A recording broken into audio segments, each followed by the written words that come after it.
25 வாசிங்க. சாரி 25 23 வாசிங்க.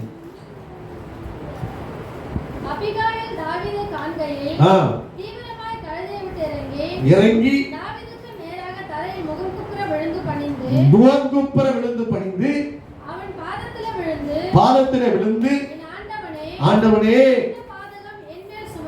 என்மேல் சுமரட்டும், உம்முடைய அடியாளுடைய வார்த்தைகளை கேட்கும் பொருட்டாக உம்முடைய அடியாள் உமது செவி கேட்க பேச வேண்டும். என் ஆண்டவனாகிய நீர் நாபால் என்னும் இந்த பேலியானின் மனுஷனை பொருட்டாக எண்ண வேண்டாம். ஹல்லேலூயா. இங்க பாருங்க, பணிந்து தன்னை தாழ்த்தினாள். ஹல்லேலூயா. பாருங்க, ஒரு ஞானமுள்ள ஒரு மகள், ஒரு சௌந்தரியம் உள்ள ஒரு மகள். அவளுக்கு தெரியும், இவன் கர்த்தருடைய யுத்தத்தை நடத்துகிறார், இவன் வீட்டை நிச்சயமாய் கட்டுவார். அவன் மேல இன்னைக்கு இவன் வந்து ஐயா ஒரு வனாந்தரத்தை சுத்தி திரிகிற ஒரு மனுஷனை போல இருக்கலாம். அதுதாங்க அந்த ப்ராப்பர்ட்டிக் வியூ. அதுதான் ஐயா சொல்ற அந்த என்ன சொல்றது, தொலை தூர ஒரு பார்வை. ஒரு மனுஷனை பார்க்கும்போது ஐயா இவன் எப்படியா மாறுவான் அப்படின்ற ஒரு தொலை தூர சவுலும் பார்த்தான். ஆனா சவுல் பார்த்தது காரியத்துல என்னன்னா, அவனை அழிக்கணும்னு நினைச்சான், வரக்கூடாது நினைச்சான். அபிகாயிலுக்கு தெரியும், இவன் வீட்டை கர்த்தர் நிச்சயமாய் கட்டுவான், இவன் மேல கர்த்தருடைய வாக்குத்தத்தம் இருக்கிறது, இவன் கர்த்தருடைய யுத்தத்தை நடத்துகிறவன், இவனுக்குள்ளே வல்லமை இருக்கிறது, பராக்கிரமத்தை பார்த்துட்டு தாழ விழுந்து பணிந்து ஐயா தன்னை தாழ்த்தினான். நான் சொல்றேன் ஐயா, நம்ம தாழ்த்த பழகிட்டீங்கன்னா தன்னைத்தானே தாழ்த்துகிறவன் எவனும் ஐயா உயர்த்தப்படுகிற நாட்கள் வரும். ஹல்லேலூயா, ஸ்தோத்திரம். ஐயா இன்னைக்கு ஐயா ஸ்தோத்திரம், நான் சொல்றேன், நமக்கு விரோதமாக ஐயா ஸ்தோத்திரம் ஏதோ ஒரு காரியம் வருகிற பொழுது அவருடைய தாழ்மையை ஐயா ஸ்தோத்திரம் தாவீது பார்த்தான். ஹல்லேலூயா, ஸ்தோத்திரம். நம்மளும் முரட்டாட்டமா இருக்கிறது இல்ல. ஒரு வசனத்தை எடுத்து வச்சிருந்த பிரசங்கி 10:4 வாசிங்க சொல்லி நான் முடிக்கிறேன். பிரசங்கி 10:4.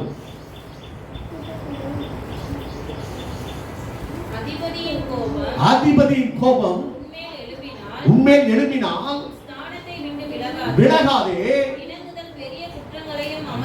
இணங்குதல் பெரிய குற்றங்களையும் அமர்த்தி போடும்.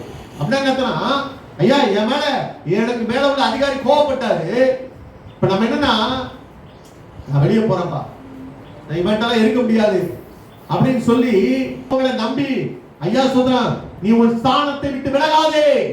அதிபதியின் கோபம் உன்மேல் எழுகிற பொழுது உன் ஸ்தானத்தை விட்டு விலகி ஓடாத. தாழ்த்து, அமைதியாயிரு, பொறுமையாயிரு, கர்த்தர் கிரியை செய்ய அமர்ந்து, கர்த்தரை நோக்கி அமர்ந்து. இணங்குதல் பெரிய குற்றங்களை அமர்த்தி போடு. உன்னை தாழ்த்துகிற பொழுது, இணங்குற பொழுது அதிபதி ஒரு நாள் கோபத்தை மாற்றுவான். நான் பார்த்திருக்கிறேன், இவ்வளவோ சண்டைகள் எல்லாம் வரும், ஆனா பாத்தீங்கன்னா அந்த கோபத்தை தேவன் அமர்த்தி போடுவோம். அல்லேலூயா. ஏன்னா அவங்களுக்குள்ள ஆவியானவர் இருக்கிறார். நான் என்ன சொல்றேன், ஆவியானவர் இல்ல ஐயா, அவங்களுக்குள்ள ஒரு அழைப்பு இல்லைன்னா ஐயா சொல்ற நீ அங்க இருக்கணும்னு அவசியம் கிடையாது. ஆனா ஒரு மனுஷன் மேல ஐயா சபை கட்டுகிற அழைப்பு இருக்குது. அவர் ஏற்கனவே பலருக்கு கட்டி கொடுத்திருக்கிறாரு ஐயா, அவருக்குள்ள ஒரு பெரிய அழைப்பு இருக்குது, கிருபைகள் இருக்குது. அந்த அழைப்பு அந்த ஸ்தானத்தை விட்டு விலகி ஓடுகிற பொழுது ஐயா நீ தேவனுக்கு விரோதமாய் நிற்கிறாய், நீ தேவனுக்கு எதிராக நிற்கிறாய். நல்லா புரிஞ்சு கொள்ளுங்க. உனக்கு பிடிக்கிறதோ பிடிக்கலையோ, தேவன் வைக்கிற ஸ்தானத்தை ஐயா சம்பளம் வாங்குற ஒரு இடத்துல 50,000 ரூபாய் சம்பளம் கொடுக்குறாங்க, கடார் ஓடி வந்துருவியா? மாட்டல. 3000 கொடுக்கிற இடத்துல ஓடி வந்துருவோம். 50,000 கொடுக்கிற இடத்துல ஐயா இந்த மாசம் சம்பளம் கொடுக்காம, அப்ப அதை காட்டிலும் விலையேற பெற்ற அர்ப்பணிப்பு ஊழியத்தை நீ இருக்க வேண்டும். சத்தப்படதான் செய்வாங்க, உனக்கு பிடிக்காத சொல்லதான் செய்வாங்க. ஐயா சொல்றோம் ஐயா, தேவன் சில காரியங்களை கற்றுக் கொடுக்கும்படியாக உன்னை அமர்ந்திருக்க பண்ணுவான். ஆனா அந்த இடத்துல என் மாம்சம் சொல்லுது, இல்ல யாரோ ஒருத்தங்க ஆலோசனை சொன்னாங்க சொல்லு, இன்னைக்கு யார் அவனை காப்பாற்ற முடியும்? இன்னைக்கு அவனுடைய செலவுகளை யார் சந்திக்க முடியும்? எவ்வளவுதாங்க ஒரு மனுஷன் நம்ம தாங்க முடியும்? முடியாது. நம்ம ஒரு நேரத்துல ஒரு மெடிக்கல் பில்ல கொடுக்கலாம், ஆனால் தேவன் ஐயா ஒரு வழியை திறந்தாரானால் ஐயா சொல்றோம், இன்றைக்கு வரைக்கும் முன்னே பாதுகாக்க அவர் வல்லமை உள்ளவர். தேவன் சொல்லாம ஒரு இடத்தை விட்டு வராத. அல்லேலூயா. யாக்கோபு பாருங்க, முகநாடி வேறுபட்டுச்சு. என்னாலதான் நீ பெரியவனானு சொல்ல ஆரம்பிச்சாங்க. ஹல்லேலூயா. ஆனா அவன் தேவனை பார்த்தபோது தேவன் ஒரு நாள் சொன்னாரு, அவங்க பிள்ளை மருமகள் சொன்னாங்க, அவங்க பிள்ளைகளே சொன்னாங்க, எங்க காரியத்தை வாரிக்கொண்டு விழுங்கி போட்டாங்க அப்படின்னு சொல்லி நம்ம எல்லாம் போவோம்னு சொல்லிட்டு அவங்களும் உடனே வராங்க. சமாதானமாய் தேவன் கொண்டு வருவார். வெளியே போகும்போது சமாதானமாய் கொண்டு வருவார். தேவன் ஒரு காரியத்தை கொண்டு போனார்னா தகப்பன்கள் நம்மை நடத்துவதற்கு தேவை. அவங்க மேல இருக்கிற சில கிருபைகள் நமக்கு தேவை. அவங்க சில நேரங்களில் சிலர் அந்த சபையை ஸ்தாபிக்கிற அந்த அழைப்பு சிலருக்கு இருக்கும். நமக்கு சபையை நடத்தக்கூடிய அழைப்பு தான் இருக்கும். ஆனா அது இருக்கும் பொழுதுதான் உனக்கு ஒரு கவரிங் உண்டாகும்.